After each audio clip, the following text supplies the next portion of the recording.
Welcome to The Explainer. So today, we are diving right into the huge tensions that are shaping the entire world of artificial intelligence. And it's a fascinating story, really. It's one of incredible, mind-blowing growth that is running smack into some really serious questions about reliability, security, and yeah, whether this whole AI boom is even sustainable. Okay, so let's get into it. What we're seeing right now is something you could call a great bifurcation in AI. On the one hand, you have this industry that is just exploding with investment and unbelievable new capabilities. But on the other hand, there's this growing echo of doubt about where all of this is actually going. And to really get a handle on this, you've got to start with the company that's right at the heart of the hardware boom. I'm talking about NVIDIA, of course. They make the chips that power this whole revolution, and they just posted some absolutely staggering numbers.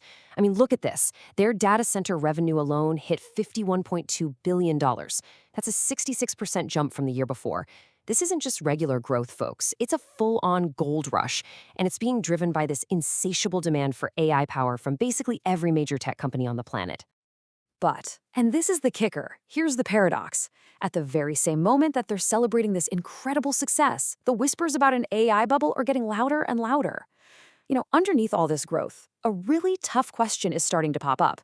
Is all of this spending actually sustainable? Are companies building these billion-dollar server farms that might just become hugely expensive, underused assets down the line?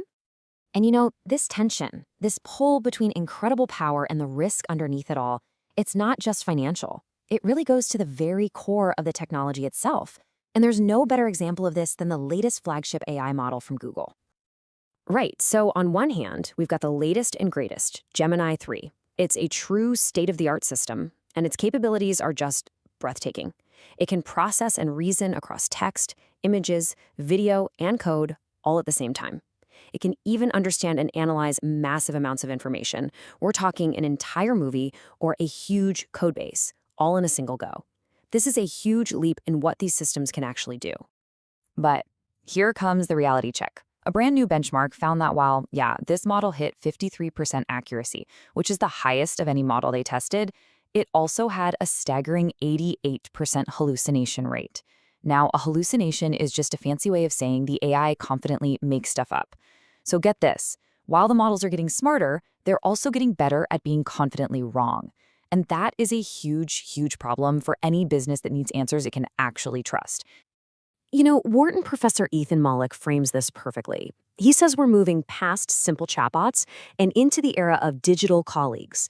The way to think about them is like these brilliant assistants who can do amazing things, but they also need constant human supervision because they can and they will overreach and make mistakes. And this is where that risk becomes even more critical because we're moving into the era of what's called agentic AI. Now, these aren't just chatbots that answer your questions. Oh no, these are systems designed to take action all on their own. We're talking booking travel, managing your calendar, even buying things online, all without you giving them step-by-step commands. So, naturally, this new power creates entirely new security nightmares. With these agents, we're seeing brand new ways to attack systems, like something called second-order prompt injection.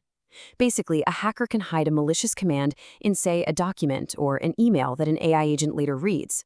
That agent then gets tricked into doing something it's not supposed to, like leaking your sensitive data. This completely changes the security landscape. Okay, so let's zoom out a bit and see how this whole thing plays out on a global scale. Because this tension between what AI can do and how to control it, it isn't just a technical problem. It's becoming geopolitical, with two very different, competing visions for AI infrastructure starting to emerge. So on one side, you have an approach like Google's. They build a massive global model like Gemini, and then they localize it for specific regions. A good example is their new lab in Singapore that's focused on Southeast Asian languages. But then, on the other side, you have Europe's big push for what they're calling sovereign AI. This is a desire to build a totally self-contained ecosystem, from the chips all the way up to the apps, to protect European data and their own intellectual property. And believe me, Europe is putting some serious cash behind this vision. Led by tech giants like SAP and the AI startup Mistral, they're investing over 20 billion euros. And their first goal?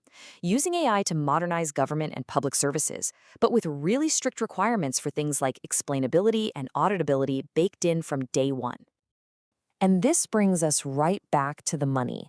Because the sheer scale of these global investments is hitting levels that are starting to make analysts pretty nervous, which brings us right back to that bubble question.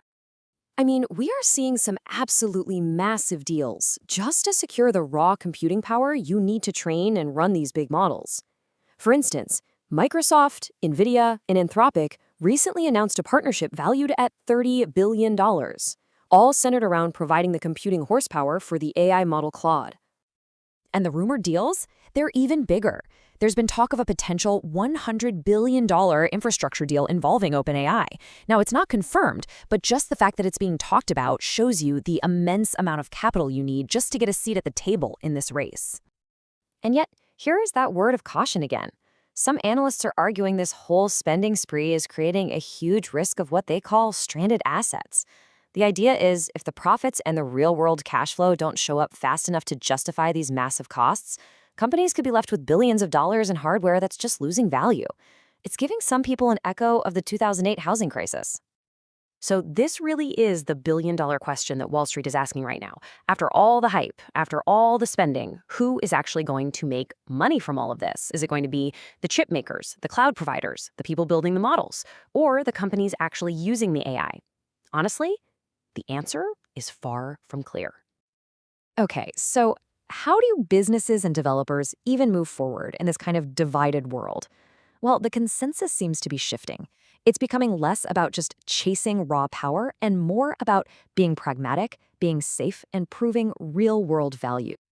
So what's the playbook here? Well, experts are laying out a pretty clear strategy. First, make agents specialize for specific tasks. Don't try to build one that does everything. Second, you have to govern their use with strong data and orchestration rules. Third, you've got to balance that drive for innovation with really rigorous risk management. And finally, and this is key, don't just plug these agents into your old ways of doing things. You need to redesign your operations around them. It's all about building smarter, not just bigger. And to help with all this, a whole new ecosystem of security tools is popping up.